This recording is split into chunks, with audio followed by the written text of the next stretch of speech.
এই মুহূর্তে আমি আছি পুঁতি হারবার ইস্ট টাওয়ারের সামনে। এটি মালয়েশিয়ার জহর স্টেটের ইস্কান্দার পুঁতিতে অবস্থিত। এখানে আপনি ঘাট রয়েছে, যে ফেরিঘাট ধরে আপনি ইন্দোনেশিয়া কিংবা সিঙ্গাপুর যেতে পারবেন পানিপথে, বা অথবা ইন্দোনেশিয়া হতে বা সিঙ্গাপুর হতে মালয়েশিয়ায় এই পুঁতি হারবারে আসতে পারবেন। এখানে অটো ভাড়া নিয়ে আপনি এখানে সমুদ্রের উপভোগ করতে পারেন, অথবা এখানে নদী যে জহরবারু ক্যানেল রয়েছে এখান দিয়ে তারা হয়তো এই আশেপাশে আপনি সুন্দর একটি পরিবেশ। সামনে যেগুলো দেখতেছেন এগুলো কিন্তু ছোট ছোট পাহাড়। এই পাহাড়ের এই দিয়েই কিন্তু এই খালটি চলে গেছে একেবারে সমুদ্র এবং নদীতে মিশে গেছে। তো এখানে অনেকগুলো দোলনা রাখা আছে, তো আমার সাথে যারা ছিল তারা সবাই এখানে দোলনায় দোল খাচ্ছে।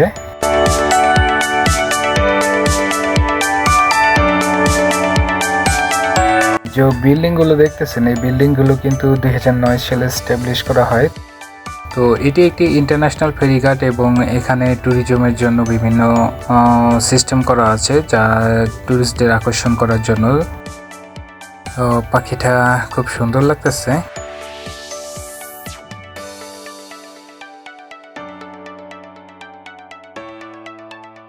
সামনে যে পাম ট্রিগুলো দেখতেছেন এই পাম ট্রিগুলো কিন্তু রাতের আধারে অনেক সুন্দর একটি জাঁকজমকপূর্ণ পরিবেশ সৃষ্টি করে, কারণ এখানে নিচে লাইট দেওয়া আছে। লাইটগুলো যখন জ্বলায় তখন কিন্তু খুব সুন্দর একটা সিনারি তৈরি হয়।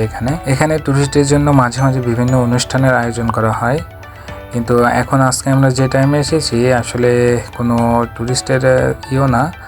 আর মূলত এখন দুপুরবেলা, কারণ দুপুর হওয়ার কারণে কিন্তু এখানে লোকজন নেই, কারণ মালয়েশিয়ার লোকজন তো এরা অনেক কর্মব্যস্ত দিন পার করে। বিকেল ছাড়া এদেরকে ঘর থেকে বেরোনো বা ফ্রি থাকে না তারা, যার ফলে কিন্তু এখন লোকজন নেই, একেবারে ফাঁকা ফাঁকা।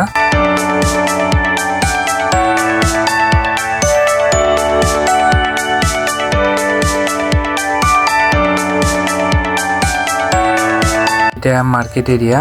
আসলে এখানে মার্কেটে দোকান নেই বললেই চলে, কারণ এখনো মনে হয় না এই শহরে খুব বেশি লোকজন থাকে। শহরটা একেবারে ফাঁকা ফাঁকা।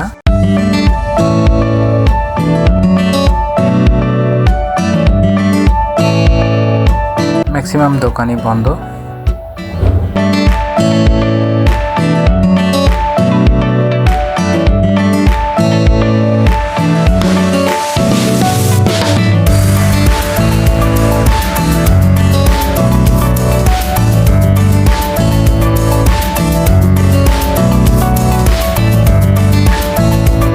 তো এখন আমরা মার্কেট থেকে বেরোলাম।